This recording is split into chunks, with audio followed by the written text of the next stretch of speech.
जय हिंद दोस्तों, हमारे चैनल में आपका स्वागत है जहां हम उन रहस्यों को खोलते हैं जो आपको रातों में जागने पर मजबूर करते हैं। आज हम बात करेंगे एक ऐसे रहस्य की जो दुनिया भर में चर्चा का विषय है। एरिया 51। नेवाड़ा के रेगिस्तान के बीच छिपा ये गुप्त सैन्य अड्डा सवालों से भरा है। क्या ये सिर्फ हाईटेक हथियारों का टेस्टिंग ग्राउंड है, या फिर एलियंस की सच्चाई को छिपाने की साजिश, या शायद कुछ ऐसा जिसका हम अंदाजा भी नहीं लगा सकते। अगले 2 घंटों में हम एरिया 51 के हर पहलू को खंगालेंगे, इसका इतिहास, साजिश के सिद्धांत, व्हिसल ब्लोअर्स और 2025 में यहाँ क्या हो रहा है। बॉब लज्जार के यूएफओ दावों से लेकर स्टॉर्म एरिया 51 के वायरल मूवमेंट तक हम कोई कसर नहीं छोड़ेंगे। तो कुछ स्नैक्स लें, लाइक बटन दबाएं और चलिए एरिया 51 के रहस्यों को खोलते हैं। एरिया 51 की सच्चाई जानना चाहते हैं? इस पूरी वीडियो को देखें और कमेंट्स में बताएं, क्या आपको लगता है कि एलियंस असली हैं? चलिए बातचीत शुरू करते हैं। एरिया 21 की शुरुआत। चलिए पहले वो बातें समझते हैं जो पक्की हैं। एरिया 21 एक असली जगह है, नेवाड़ा में एडवर्ड्स एयरफोर्स बेस का एक गुप्त हिस्सा जो लास वेगास से करीब 80 मील उत्तर पश्चिम में है। इसका आधिकारिक नाम है Nevada test and training range, लेकिन दुनिया इसे एरिया 51 के नाम से जानती है। ये नाम पुराने सैन्य नक्शों में इसके ग्रिड नंबर से आया। ये जगह ग्रूम लेक के पास है, एक सूखा हुआ नमक का मैदान जो विमानों के परीक्षण के लिए एकदम सही है, क्योंकि ये पूरी तरह सुनसान है। हम बात कर रहे हैं मीलों तक फैले रेगिस्तान की, जहां कोई पड़ोसी नहीं, सिर्फ प्रवेश निषेध के साइन बोर्ड। एरिया 51 की कहानी शुरू होती है 1955 में, जब कोल्ड वॉर अपने चरम पर था। अमेरिका और सोवियत संघ के बीच हथियारों, विमानों और टेक्नोलॉजी की होड़ थी।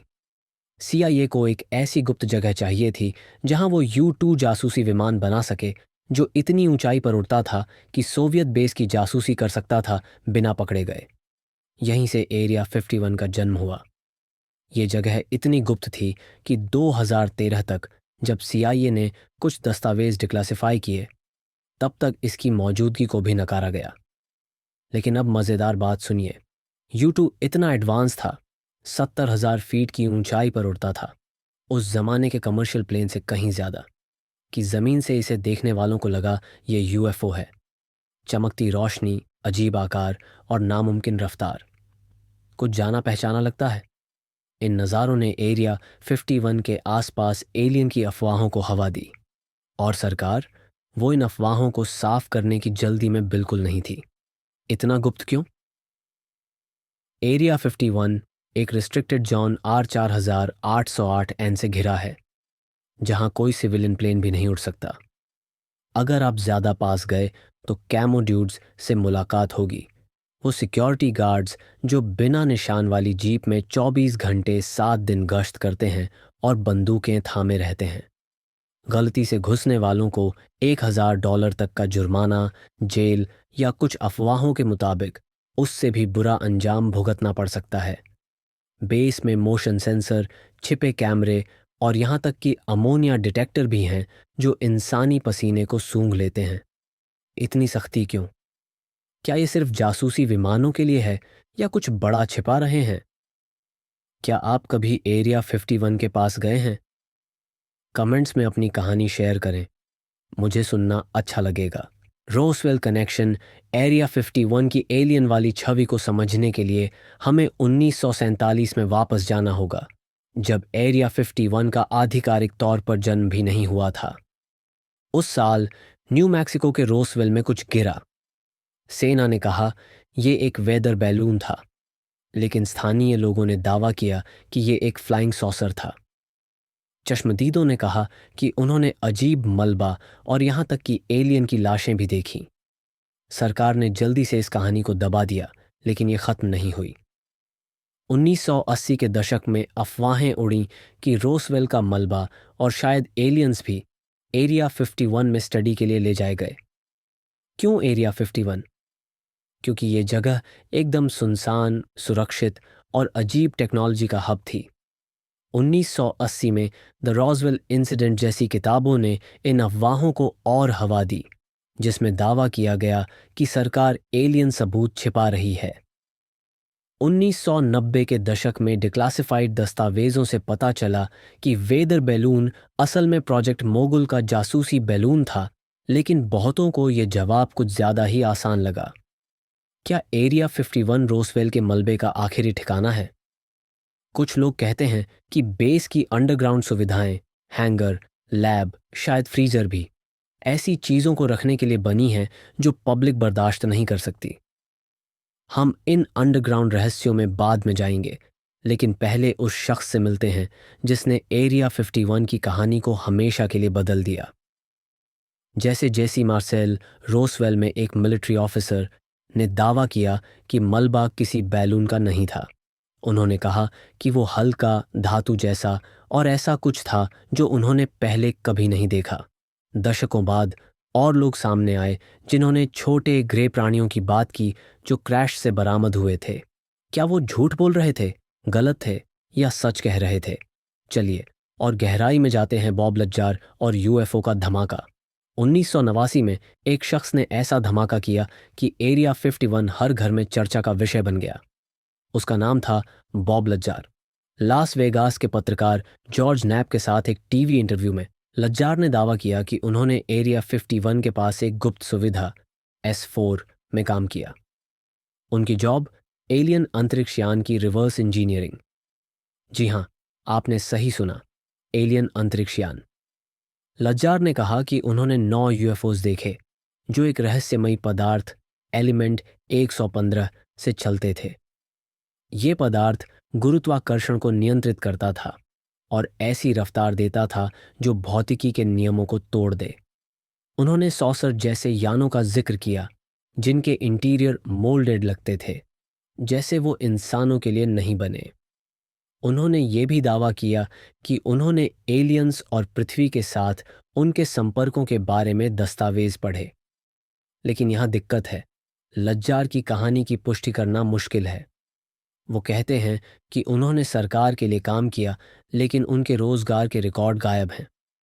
वो MIT और कैलटेक से डिग्री की बात करते हैं, लेकिन इन स्कूलों में उनका कोई रिकॉर्ड नहीं।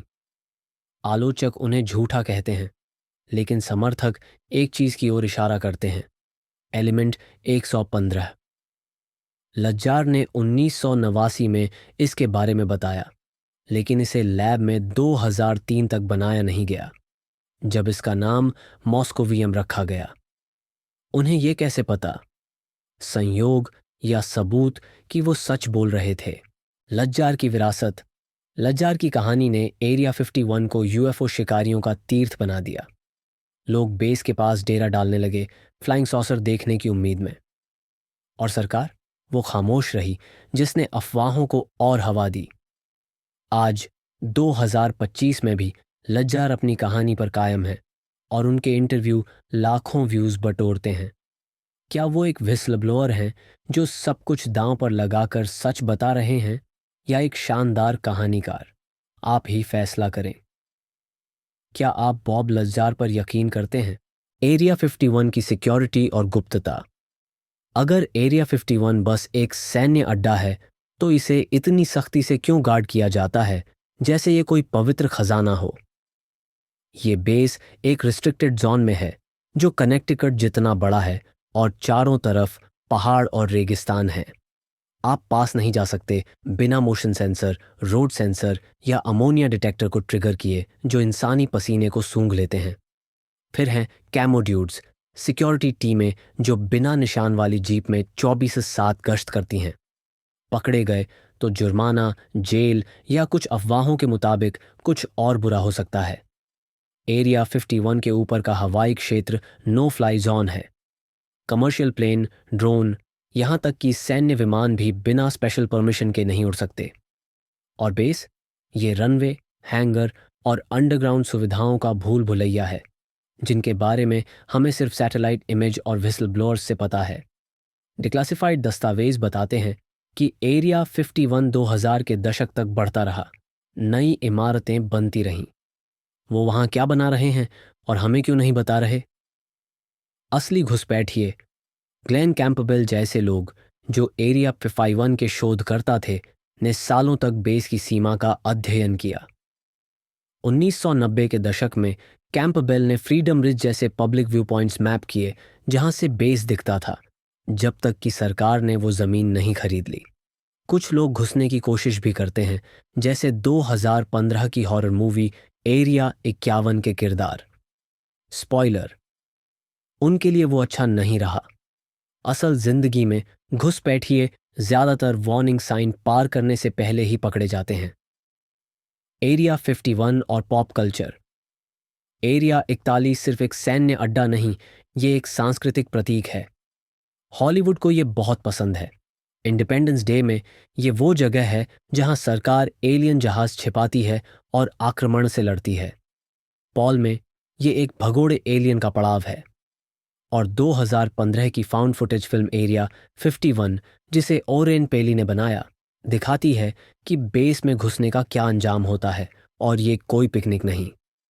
Call of duty, black ops और टूम्ब रेडर जैसे वीडियो गेम्स में एरिया 51 के लेवल हैं, जहां यूएफओज और गुप्त लैब दिखते हैं।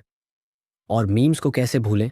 2019 में एक फेसबुक इवेंट स्टॉर्म एरिया 51 थिक and stop all of us viral हो गया, जिसमें 20 लाख लोगों ने मजाक में कहा कि वो बेस में घुसकर एलियंस को देखेंगे। ये एक म्यूजिक फेस्टिवल एलियन स्टॉक बन गया। लेकिन इस हाइप ने दिखाया कि एरिया 51 हमारी कल्पनाओं को कैसे हथियार बनाता है। स्टॉर्म एरिया 51 का तमाशा। स्टॉर्म एरिया 51 इवेंट इंटरनेट का एकदम तमाशा था। लोग नेवाड़ा में नारुतो रनिंग मीम्स और टिन फॉयल हैट्स के साथ पहुंचे, लेकिन सिर्फ कुछ 100 लोग बेस के पास गए। सेना तैयार थी और कोई गेट पार नहीं कर सका। फिर भी इसने एक बात साबित की, एरिया 51 सिर्फ एक जगह नहीं, ये हमारी जिज्ञासा का प्रतीक है। क्या आप स्टॉर्म एरिया 51 के हाइप का हिस्सा थे? कमेंट्स में अपना पसंदीदा मीम या पल शेयर करें। आधुनिक यूएपी जांच। एरिया 51 की कहानी पुरानी नहीं है।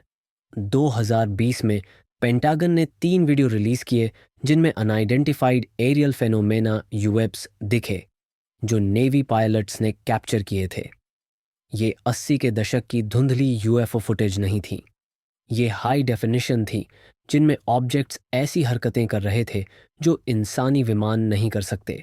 2021 में अमेरिकी सरकार ने यूएपी टास्क फोर्स की रिपोर्ट जारी की, जिसमें 144 घटनाओं को समझा नहीं जा सका। 2023 में व्हिसल ब्लोअर डेविड ग्रूश, जो पहले एयरफोर्स ऑफिसर थे, ने कांग्रेस में गवाही दी कि अमेरिका के पास गैर इंसानी यान हैं। उन्होंने एरिया 51 का नाम नहीं लिया, लेकिन ऐसी चीजें कहाँ रखी जाएंगी?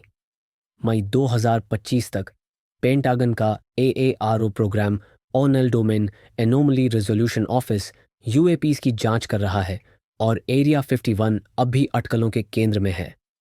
क्या ये नज़ारे एडवांस ड्रोन हैं, गुप्त टेक्नोलॉजी, या कुछ बाहरी? अब क्या हो रहा है? सरकार का यूएपी पर खुलापन नया है, लेकिन ज्यादातर लोगों के लिए ये काफी नहीं। वो और डिक्लासिफाई क्यों नहीं करते? क्या एरिया 51 अब भी यूएपी का टेस्ट कर रहा है, या वो एलियन टेक्नोलॉजी से अपने यान बना रहे हैं? जवाब उस रेगिस्तानी गेट के पीछे बंद है। तो एरिया 51 में असल में क्या हो रहा है? चलिए टॉप सिद्धांतों को देखते हैं। Advance military technology. एरिया 51 बस नेक्स्ट जनरेशन विमानों, ड्रोन और एआई हथियारों का टेस्टिंग ग्राउंड है। गुप्तता इसलिए है ताकि चीन और रूस जैसे प्रतिद्वंद्वी इसका पता न लगाए। U2, SR-71 ब्लैकबर्ड और F-117 नाइटहॉक यहीं बने तो शायद यूएपी बस अगला कदम है। Alien cover up. एरिया 51 में बाहरी यान छिपे हैं, शायद रोसवेल या दूसरे क्रैश से। बॉब लजार के दावे और व्हिसल ब्लोअर्स की गवाहियां बताती हैं कि सरकार अंडरग्राउंड लैब में एलियन टेक्नोलॉजी या शायद एलियंस की स्टडी कर रही है। Hybrid technology. ये थोड़ा पागलपन भरा है, लेकिन मज़ेदार है। क्या अगर एरिया 51 एलियन टेक्नोलॉजी को रिवर्स इंजीनियर करके इंसानी एलियन हाइब्रिड यान बना रहा हो? सोचिए, हम प्रोपेलर प्लेन से स्टील्थ जेट तक इतनी जल्दी कैसे पहुंचे? शायद हमें सितारों से थोड़ी मदद मिली। Disinformation campaign. कुछ लोग कहते हैं कि एरिया 51 की एलियन अफवाहें एक सोची समझी चाल हैं। सरकार हमें यूएफओ कहानियों के पीछे भटकने देती है ताकि हम उनके असली प्रोजेक्ट्स जैसे एडवांस सर्विलांस या हथियार पर ध्यान न दें। आप कौन सा सिद्धांत मानते हैं, या आपका अपना कोई सिद्धांत है? एरिया 51 की गुप्तता से कुछ भी मुमकिन लगता है। कमेंट्स में अपना पसंदीदा एरिया 51 सिद्धांत शेयर करें। क्या हमें एलियंस, गुप्त टेक्नोलॉजी या कुछ और से पाला पड़ रहा है? एरिया 51 का भविष्य 2025 में, जैसा कि हम यहाँ हैं, एरिया 51 अब भी उतना ही रहस्यमयी है। सैटेलाइट इमेज दिखाते हैं कि नया निर्माण हो रहा है और यूएपी जांच तेज हो रही है। क्या सरकार कभी साफ साफ बताएगी कि वहाँ क्या हो रहा है? क्या हमें कोई और बॉब लज्जार मिलेगा, या शायद एलियंस का पक्का सबूत? एक बात पक्की है, एरिया 51 कहीं नहीं जा रहा। ये हमारी जानने की चाहत, अज्ञात का डर और इस उम्मीद का प्रतीक है कि हम ब्रह्मांड में अकेले नहीं हैं। शायद एक दिन हमें जवाब मिलेंगे। तब तक एरिया 51 हमें सोचने, सपने देखने और शायद थोड़ा डरने पर मजबूर करता रहेगा। इस रेगिस्तानी रहस्य का भविष्य क्या है? ये थी हमारी एरिया 51 की गहराई में यात्रा। एक ऐसी जगह जो दशकों से हमारी कल्पनाओं को बांधे हुए है। कोल्ड वॉर के जासूसी विमानों से लेकर बॉब लज्जार के यूएफओ, रोसवेल से स्टॉर्म एरिया 51 तक, ये जगह एक ऐसी पहेली है जिसे हम शायद कभी न सुलझाए। लेकिन यही तो हमें इसमें मज़ा देता है ना? इस वीडियो को देखने के लिए बहुत बहुत धन्यवाद।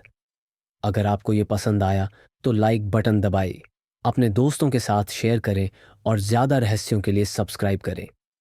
कमेंट्स में अपनी एरिया 51 की सोच बताएं। आपका सबसे पागलपन भरा सिद्धांत क्या है? जय हिंद, जय भारत।